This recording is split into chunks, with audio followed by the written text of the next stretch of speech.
I decided I wanted to chime in on Chris Rock special that he had on Netflix. And by the way, I seen snippets of it on Instagram and all that kind of stuff, and people posting. And I didn't watch the whole thing, but he did the predictable thing that I thought he would do. To me, Chris Rock, to me, just over the last, I'll say 20 plus years, he decided to a certain degree become an epicenter for basically exercising white supremacy and giving out what you would call so-called hood passes or permission for whites or non-blacks to come at black people in a certain way.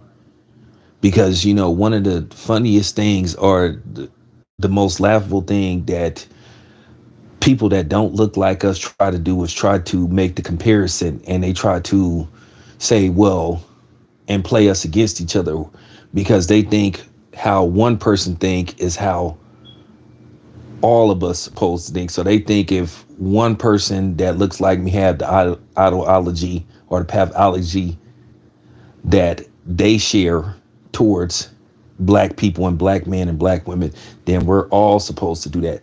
They think that they have the right to tell us how we're supposed to respond and act to a situation. And in all reality, they don't. And this is why we have to continue to put them in a place and check them. But Chris Rock, as I got older, I started to really see what he represents. From him constantly on a regular basis antagonizing, and particularly black women, but black people as a whole. And looking at some of his comedy sketches and looking at his talking subjects when it came to what he would talk about when he was doing his comedy routines. Keep in mind, you guys, you don't start to get a better understanding of what somebody is doing or what they're representing and what the cause and effect could be till you get older. And then when I think of the damage that he's done, now it's like, yeah, Chris Rock ain't cool. But I'm going to talk about him in a separate video about why he's a fraud. And he's everything what's wrong with black men. Because, like I said, Chris Rock, he was out of line for what he did when it came to Jada Pinkett.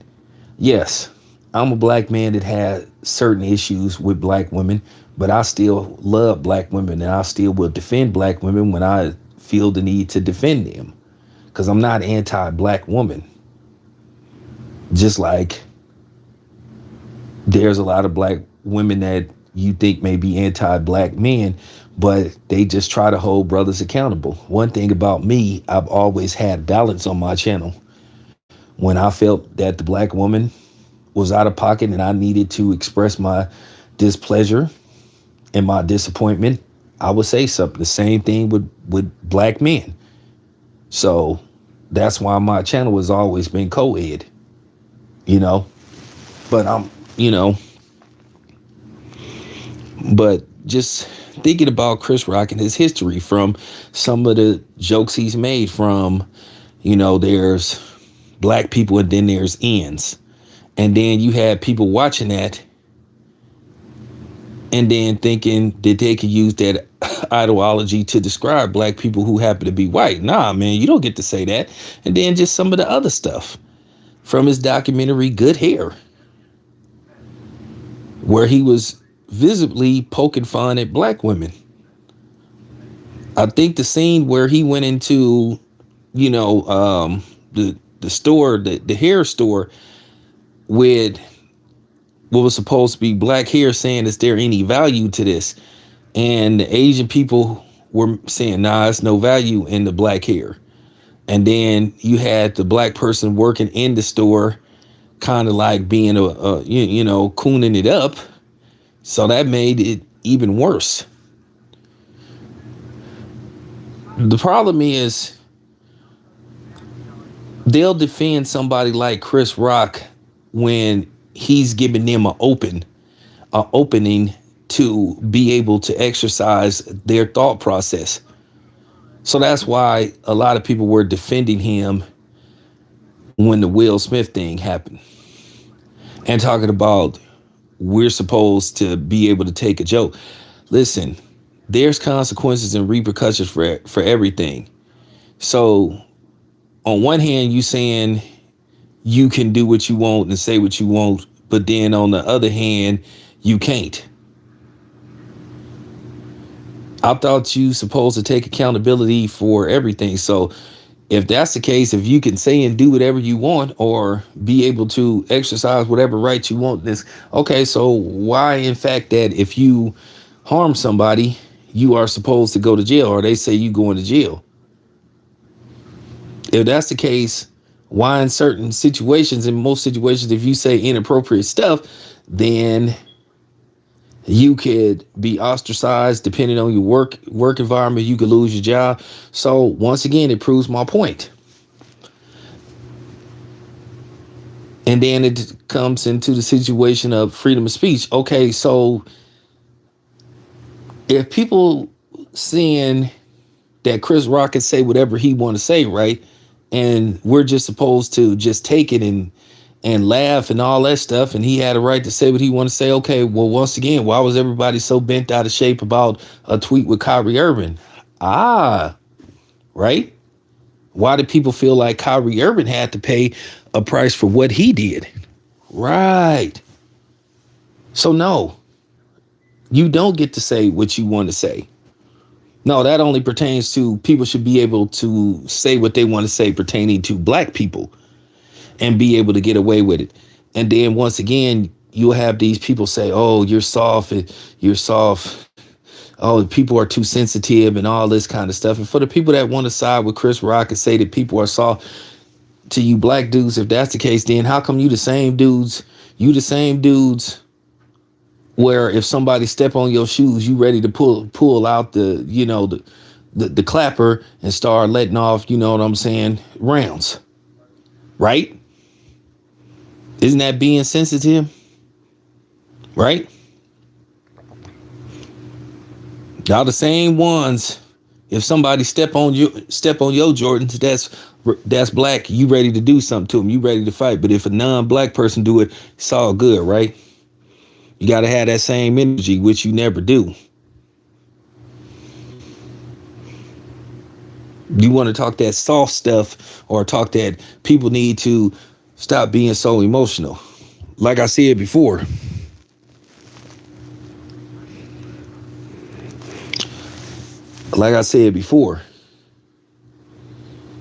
we've always been the butt of people's jokes, disrespect.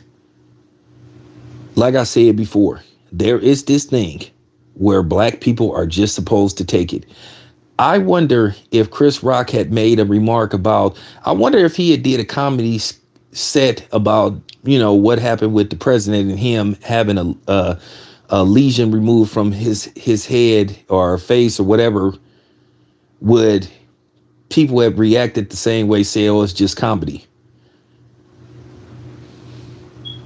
I wonder, had he made a joke about a white woman who had the condition Jada Pinkett had, would the temperament have been the same? Probably not. Now, before you say, well, Will Smith and Jada Pinkett got something going on, or they weird and stuff, well, that's their marriage. That's their business. But Chris Rock, over the years, have shown me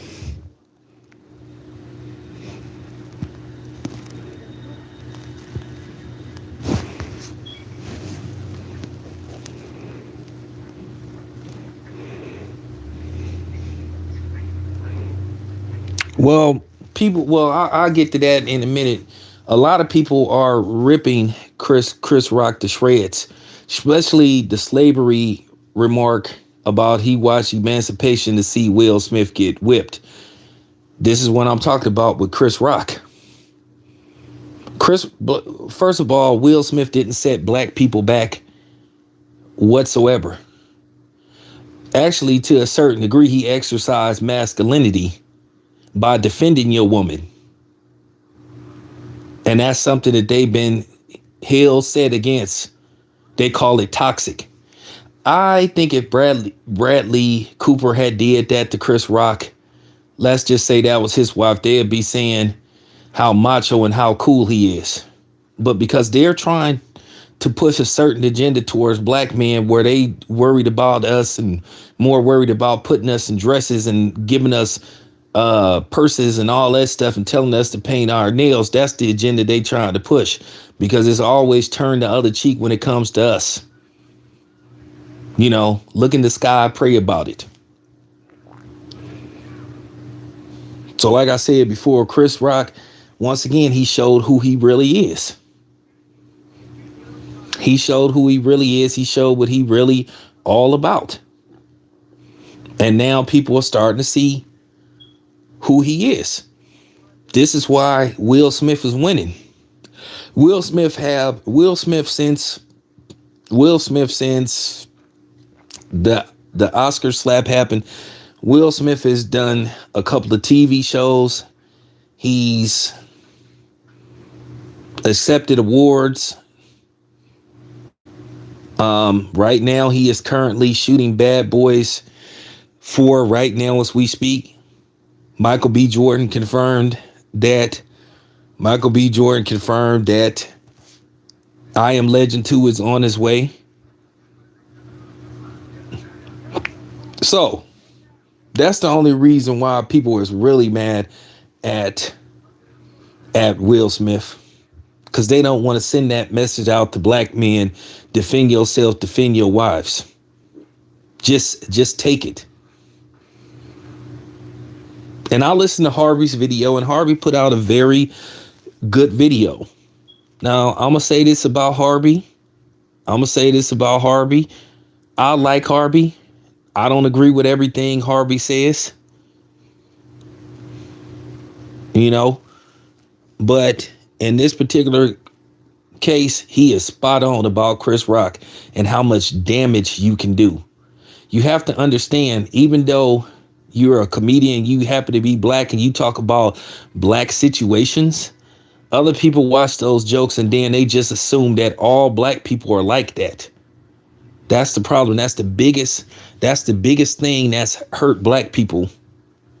But then again, you should be smart enough as a non-black to stop assuming that all black people are like that.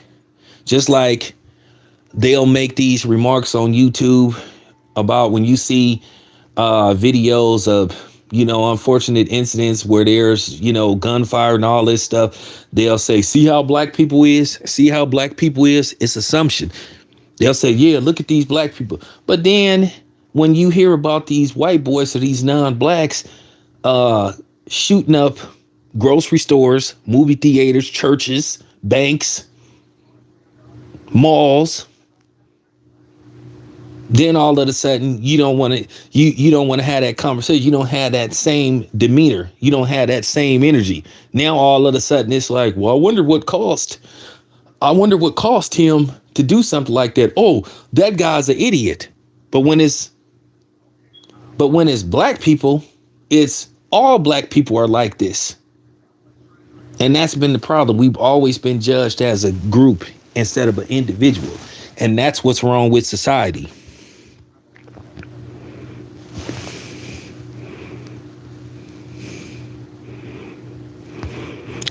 I'm gonna talk about that in a separate video and that's another reason why I don't respect Chris Rock. Now, keep in mind, Chris Rock, he can forgive, and thank you for bringing that up. That's funny. Chris Rock can sit up there and don't want to publicly accept Will Smith apology, which has further divided our community. But this is the same Chris Rock that sat up there and let a bunch of white people, with the exception of, you know, Jerry Steinfeld, sit up there and use the N-word right in his face, and he didn't check them. Now, Louis C.K., him talking about he Mexican and all that stuff, he a white guy. If he Mexican, he a white Mexican, and he's still a racist. Now, I wonder if he would have liked it if Chris Rock would have said, oh, you called me an N, burrito brother, or called him that word that rhyme with hick. or called, you know what I'm saying, Ricky Gervais or something, I guarantee you the temperament would have been different. But that's the problem. And this is why I've been preaching that message to black people about giving passes. Well, I want to say this to you non-blacks and you white boys and you white people. I can promise you, you ain't going to come in my house and use the N-word freely. I don't care what black person you hang around that lets you use that word. You ain't going to use that word in front of me. But I appreciate you bringing that up, brother. And that's another reason why I don't respect Chris Rock. You should have said, hey, man, that's not cool. Everything ain't meant to be funny. You just seen what happened with Don Lemon. They made him apologize constantly. They made him apologize more than once. So once again, for people saying, oh, Chris Rock should be able to say what he would. No, doesn't work like that. Let me explain something to you. Just because you tell jokes for a living don't mean that people have to be part of your jokes. You just can't walk up to me saying what you want to say and then say it's a joke. That's one of the reasons why I can't stand a lot of those YouTubers, those prank people that just walk up harassing people and to a certain degree assaulting people. And then they tell you, oh, it's a prank. Like you supposed to just sit up there and be like, oh, I'm okay with that. And you sitting up here, you trying to shop and mind your own business. But then these people feel like they entitled because it's all about them, because they think they have the right to do it. Doesn't work like that. And you have the right to respond however you want to respond. If you want to cuss them out, that's your right. If you want to take it to another level, that's your right.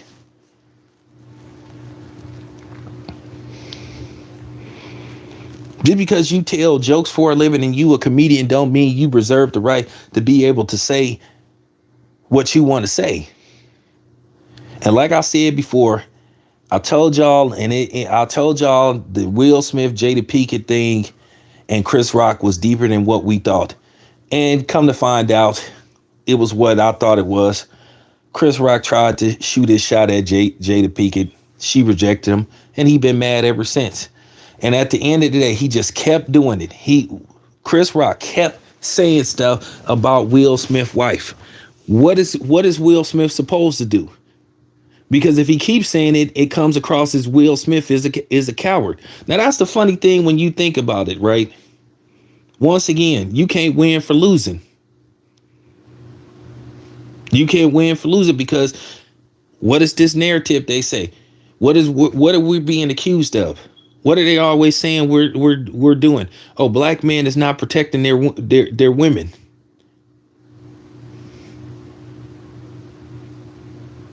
We're constantly accused of that. Oh, black men don't protect our women, even though our women have told us to a certain degree they don't want our protection.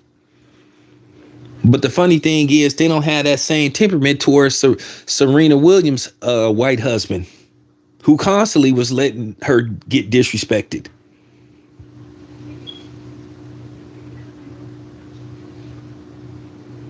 And that's another thing.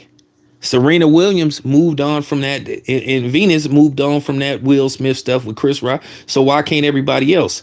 And then based off the fact that Chris Rock refused to forgive Will Smith after he apologized like at least 4 times, he allowed people, and particularly outsiders, white people, non-blacks, to play black people up against each other. And that's why I stayed on my channel checking people. I don't need no white person to tell me how to react to the Chris Rock, Will Smith situation. It's my business. Who is you as a white person to tell another black man how we supposed to react to the situation? Who is you as a Mexican or a Hispanic to tell me as a black person how we supposed to react? And damn show any other non-form of non-black, who is you to tell us how to react to this Chris Rock situation, this Will Smith situation? It was none of y'all business. We didn't ask for y'all opinion. We don't want it. We never wanted it. Don't need it. Mind your own damn business. That's another problem. We shouldn't even been having this discussion with them. That's why I have refused to talk to people that wasn't black about this situation.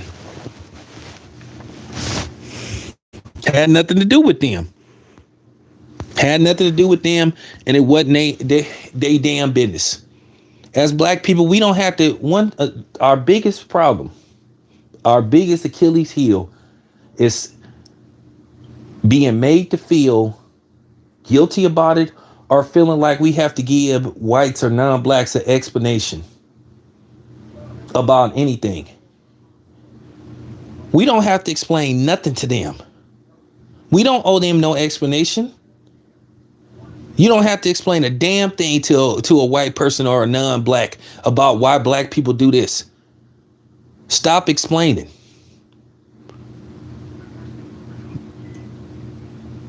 And you don't even have to be nice. I'm the type of person say, I don't owe you no explanation, and I don't have to explain nothing to you because you're not one of us. Let me ask you something. Do Asian people feel like they owe us an explanation about stuff that go on in their community? No. They'll say, you're not Asian, don't worry about it. So why do we feel like we're community property where we have to explain not only to whites or to other non-forms of non-black people? Because we don't. We don't have to. What part of that y'all don't understand? Hold on right quick. Hold on.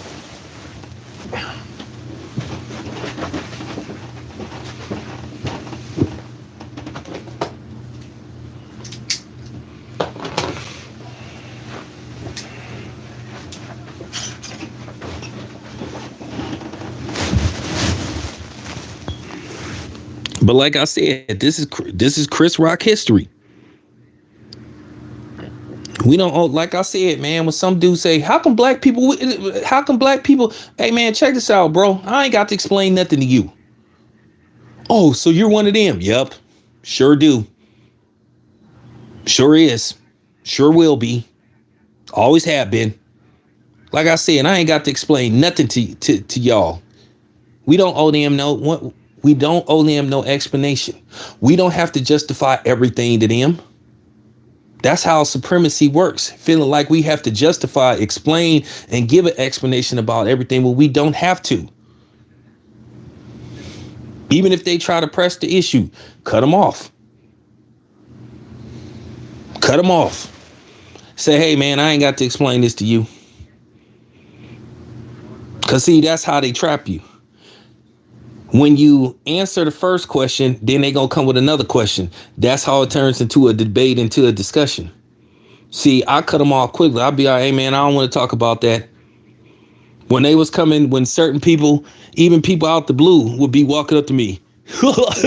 Hey, guy. Hey, what do you think about the situation with Will Smith and Chris Rock? The moment you say, well, see, I look at it as this, Chris Rock, they got you. Or they trying to trick. I'll be like, hey, man, I don't care. That's how I cut them off. I don't care. Or sometimes I'll just say straight up, hey, man, I don't want to talk about that. Why not? Because I don't want to. That's all you got to do. Walk away. Say, hey, man, I don't want to talk about that. Or say, I have no opinion of it whatsoever. And once again, they'll try to say, well, why? Just walk away. That's how you take away their supremacist attitude. Because supremacy is them thinking that you have to explain and justification. When you make it look like, hey, you're no better than me, and I don't have to tell you anything. Yeah, it hurts them. But when you make them feel like you have to explain something to them on the fly, or you have to agree with them, or they sit up here telling you what you're supposed to do, because like I said, they are so fake.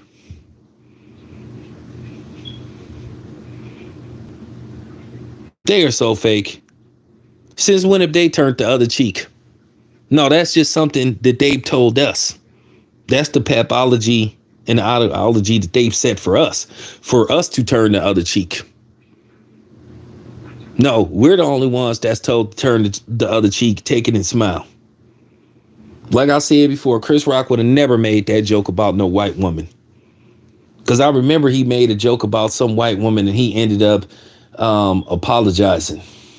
Remember, as long as you talk about other black people, long as you talk about other black people and you put down other black people, it's all good in the hood. It's all good in the hood. Because see, the moment you start talking about somebody else, then all of a sudden, then that's when it's a problem.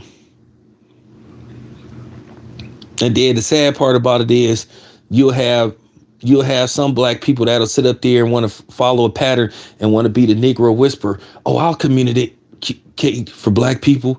I'll tell these black people, yeah, what they supposed to do. Just like when, no, we're not sensitive. It's just that people try to bully us. There are some times where you do need to take the high road, but then there comes a time where you have to defend yourself, where you do have to say something. It's all about timing. It's all about timing. And that's just real talk. Nobody is more emotional than Caucasian people. They whine about every damn thing. They the ones that okay. Why are they so worried about history? Why they created laws talking about, oh, you can't teach certain history in certain places past 1970. They call it critical race theory, which is a ridiculous terminology anyway. Oh, well, that happened a long time ago and we don't need to rehash stuff like that. Well, if you say that doesn't reflect you or who you are, then why do you care about it? Why do you care about it getting taught? You should be taught what happened 200, 300, 400 years ago as a lesson in how not to act. But when you try to whitewash it or try to erase it from history or try to rearrange it, that just shows that you're guilty. That just shows that you're sensitive. But then they trying to tell you need to learn everybody else's history and try to demand it. Or you have to accept how certain people live their lifestyle. And you may not be against them, but then you saying, hey, that's not me. But then if you say, hey, well, I don't really approve of that. And I don't like certain stuff that I'm seeing on TV, certain imagery that they are directing towards black men. Oh, you're phobic. You're phobic. Oh, you're phobic. First of all, let me explain phobic. Okay? Because, I have to be careful. I still have to watch what I say on YouTube. Everybody on here knows what phobic mean or a phobia. That mean it's a fear. I don't think when a person that comes in that lives an alternative lifestyle, I'll fall on the ground and start screaming and run out the store and be like, oh my God, really don't care. You live how you live. But what I'm saying is you should have the right to say, hey, that's not my thing. The only person that they harass about that, once again, is us. They shame us for it.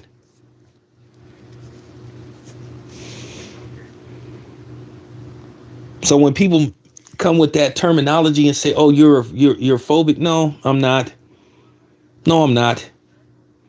But it's just my right to say, hey, why are you just strictly targeting our community with this? Why are you asking professional athletes to put on dresses and all this kind of stuff and paint their nails and wear man purses and all that kind of stuff? Why are you strictly targeting black men and directing that towards our community?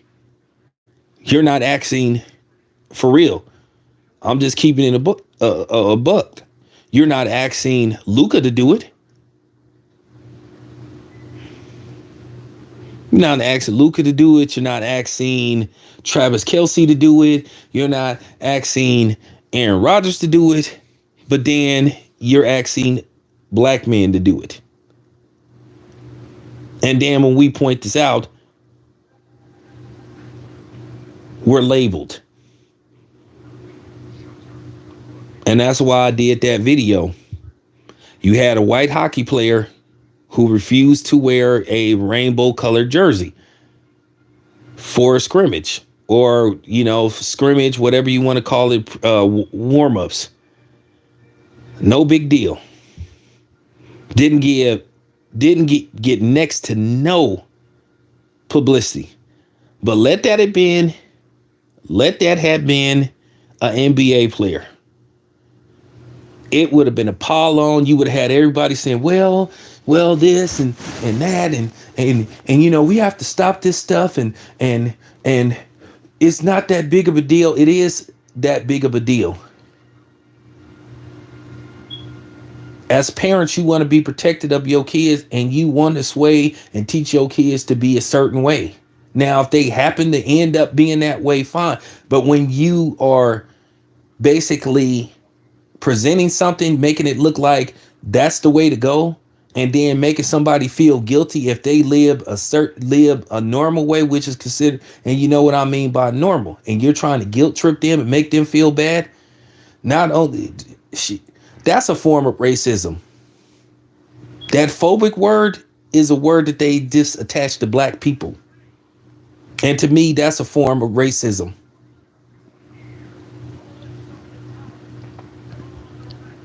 That's just real talk. People just don't be wanting to hear the truth.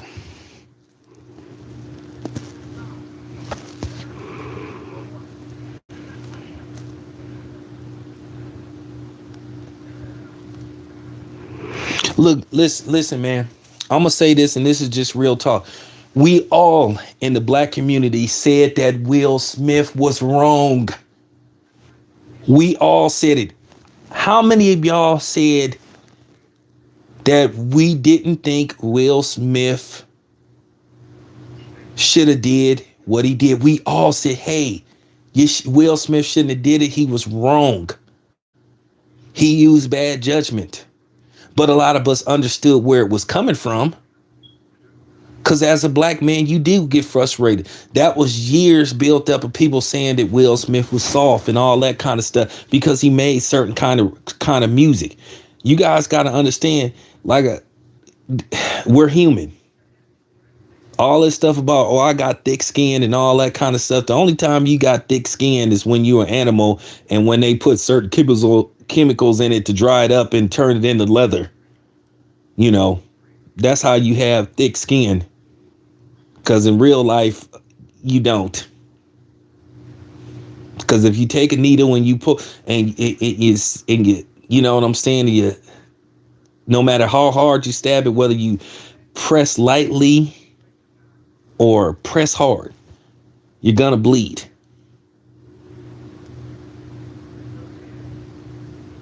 It's gonna puncture your skin one way or another. So to say, okay, I got thick skin, no. Technically, you really don't. Okay. I'm just keeping it a buck. I'm just keeping it a buck. After a while, you're gonna lose it. Because this Will Smith thing is deep. It is really deep. And I think to a certain degree, once again, we played a role in it.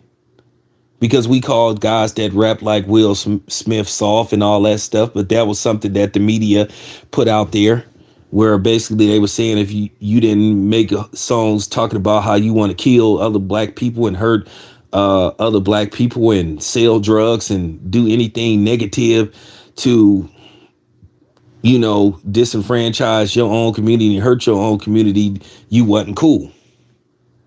That's why this whole thing with Michael B. Jordan cuts deep about the corny stuff. So like I said before, it's only so much you could take hearing that kind of stuff.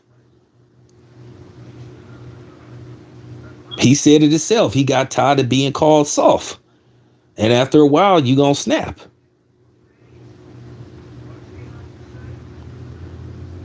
Funny thing is about Will Smith, snapping Sean Penn, he got a history of getting into it with reporters. How many celebrities have you seen threaten TMZ reporters? Hey, you better get that camera out my face. You better get that camera out. How many times have you seen non-blacks do that stuff? Where's all that? Oh, people need to stop being so sensitive. Like I said, that's only a label they direct towards us. Just keep it a buck. See, y'all don't want to hear that truth. Y'all don't want to hear that truth. See, that truth is hurting y'all. You have to understand, in this society, they direct certain things towards us. It's all about trying to tame us because they see us as beasts. So they have to come up with these psychological games to try to either make us feel guilty or silence us, which to me, silence and guilt could be the same thing in certain situations pertaining to us.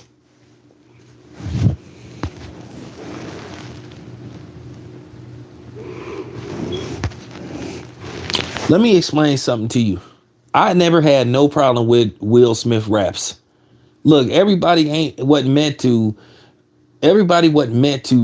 talk about how much dope they sell and how many women they screw around with and all that kind of stuff. And how many people they didn't, how many bodies they didn't caught. That was an industry trick. Once again, that was something that they directed towards us, saying, hey, let's put a whole bunch of this gangster rap out. They started to fade the Heavy D and the boys out, the Tribe Called Quest. They never wanted to play those type of artists on the radio. They did like in the 80s and the early 90s, but then you look at what they play on the radio now.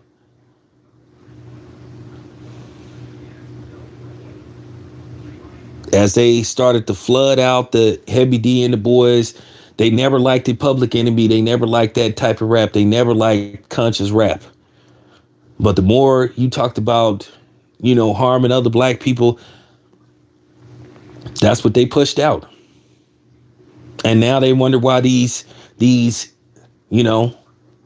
they wonder why the Cardi B's and the Megan Thee Stallions are so popular now. Funny thing was they were attacking Nelly for Tip Drill and Ludacris for P-Poppin', saying it objectified women. But, 15 years later, they'll tell you that Cardi B, WAP is body empowerment.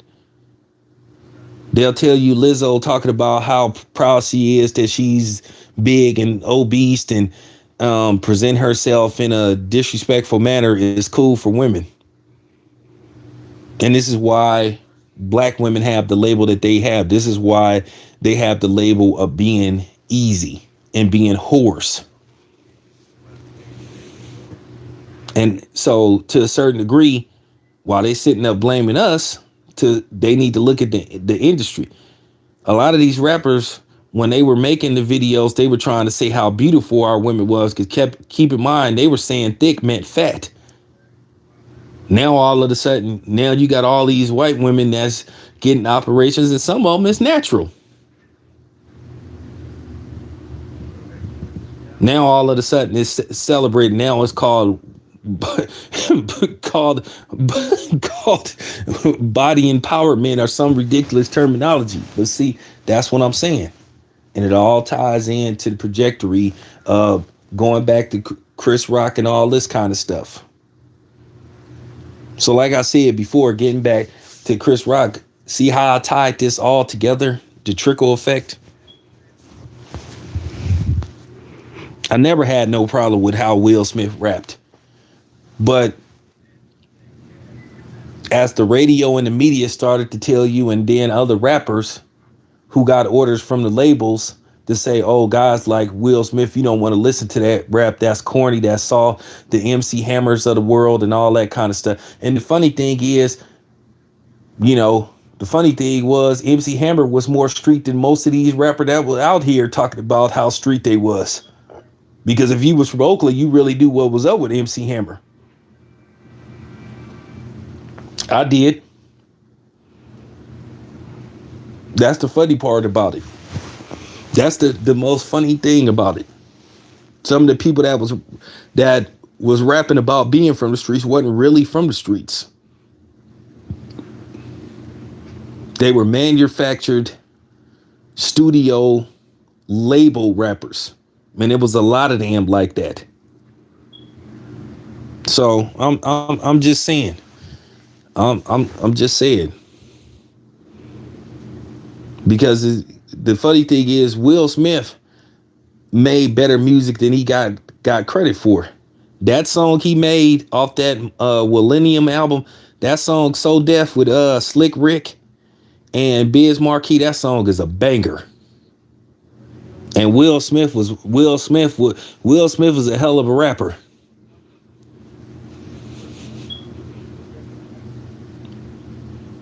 And like I said, to a certain degree, we played a role in this. We shouldn't have been attacking Will Smith and MC Hammer. And the biggest mistake we made as black people, letting that white boy Eminem come in and attack rappers like Will Smith, a white boy. This same white boy that made songs talking about black people.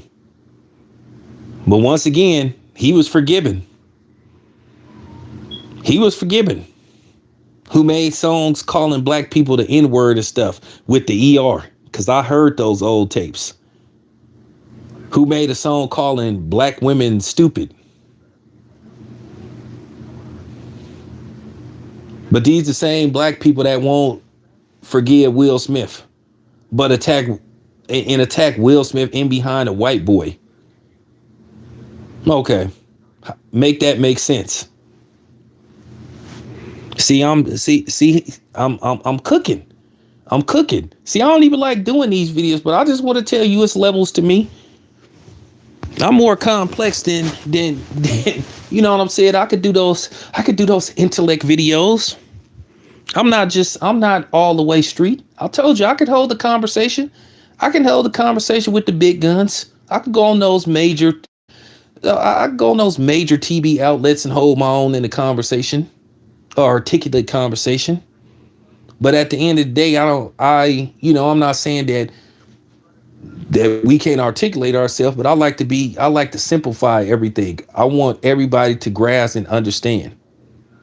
But I'm just saying, this needed to be said.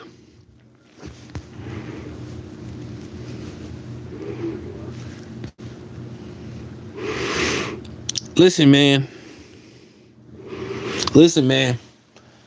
The Eminem myth is another facade. Eminem has lost rap battles.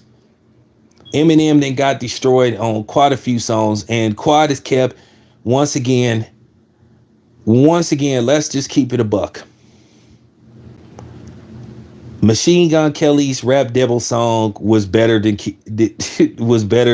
what was it called? Kill Switch or whatever. What was Eminem's response to But what it came down to, Eminem was the more popular rapper, and you just had people sitting up here who really didn't listen to the song, bar for bar, and just say Machine Gun Kelly got him, which he did. Not that I'm a Machine Gun Kelly fan, but I'm just keeping it a buck. It's the same argument that we have to this day in regards to Canibus versus LL Cool J. Me, myself, this is my honest opinion. I may do, you know what I've said, I may do a reset and I may have a panel. This is my honest to God opinion about LL and Canibus. Just getting off subject right quick before I get back to Will Smith and Chris Rock and end this video. Canibus, it was like a fight. It was like a fight, like a old school 15 round fight. It was like Sugar Ray Leonard It was like Sugar Ray Leonard, Thomas Hearns won, where Thomas Hearns was on the verge of defeating Sugar Ray Leonard. Had that been a 12-round fight, Thomas Hearns would have beat Sugar Ray Leonard. But Thomas Hearns got stopped in the 14th round because he started to fatigue. Sugar Ray Leonard landed some shots and he got the stoppage.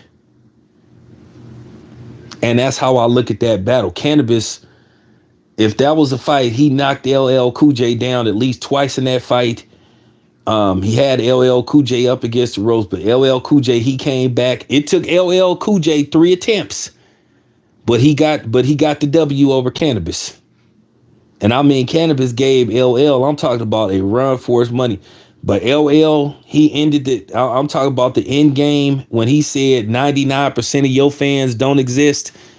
Because Cannabis gave him that opening when he said in second round KO about a lot of your fans wear heels and all that kind of stuff. And that was a good line.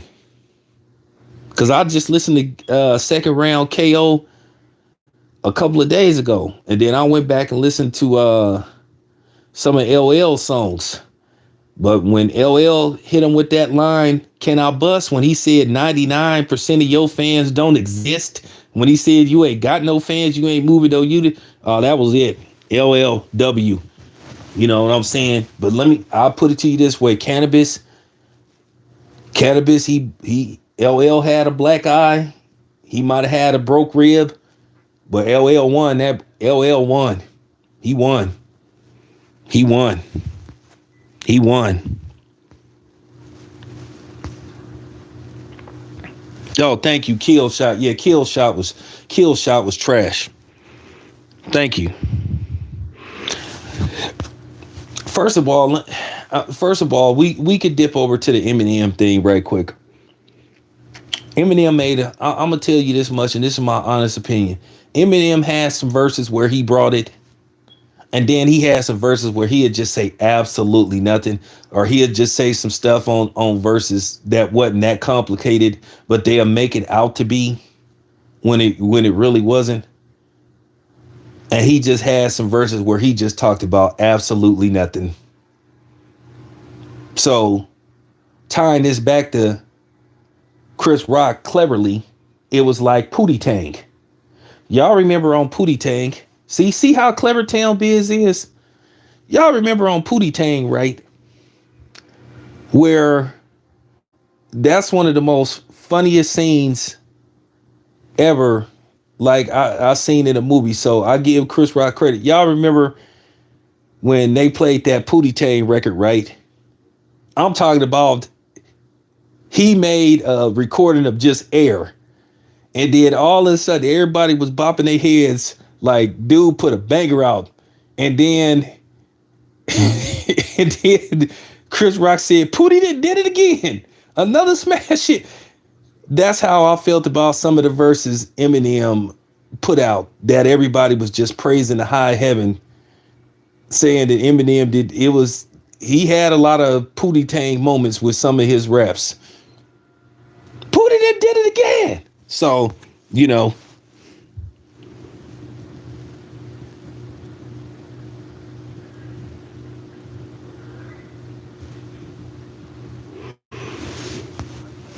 Yeah. Well, 50 Cent is Marshall Mathers' biggest apologist. And that's the funny thing. He was sitting up there trying to, attacking Will Smith in behind that Chris Rock stuff. Like I said, Chris Rock has a real mean-spirited demeanor. And like I said before, now, after this comedy special, people is cooking Chris Rock. And now people are starting to say, now I see why Will Smith did what he did. So this didn't hurt Will Smith. And for the people that were putting up articles and doing videos saying that Chris Rock obliterated Will Smith, no, he didn't. But that's just white people basically trying to instigate, trying to DJ Vlad the black community. But anyway, appreciate you guys tapping in. I'll be back. Don't worry, you guys. Let me regroup because I'm definitely gonna talk about the Ja Morant thing, and I'm gonna break that down too. And I'm gonna tell you guys why I feel like okay, it's cool to be concerned for Ja Morant, but I'm gonna bring some stuff to your attention. But thank y'all for listening. I'll be back in about 20 minutes. Let me regroup.